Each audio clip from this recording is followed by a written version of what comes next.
In this video, I'm going to show you how you can fix the database corrupted error on your PlayStation 5. If this guide does help you out, don't forget to like the video and subscribe to the channel with all notifications on. It really does help with the channel and lets us know that you want more content like this. We'd greatly appreciate it, and if at any point throughout this guide you do have any questions, ask them down in the comment section below and we can help you out further. But when your PlayStation 5 says the database is corrupted, it usually means the system files need to be rebuilt. To fix this, you will need to start your console in safe mode. First, to do this, turn your PlayStation 5 completely off. You don't want to leave this in rest mode. That means fully off. So hit that PlayStation button, go down to this little power icon, and turn off your PlayStation 5. Once it is fully powered down, press and hold the power button on the console itself for about 7 seconds, and you should hear a second beep. That second beep means it's starting in safe mode.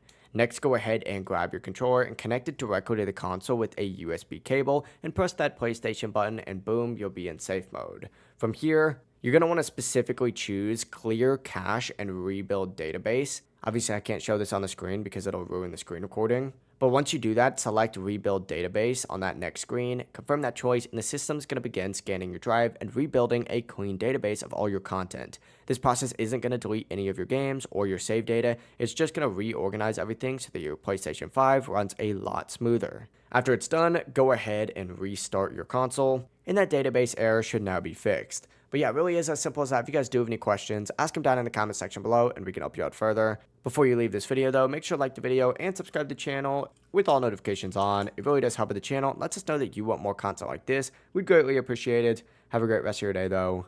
Peace.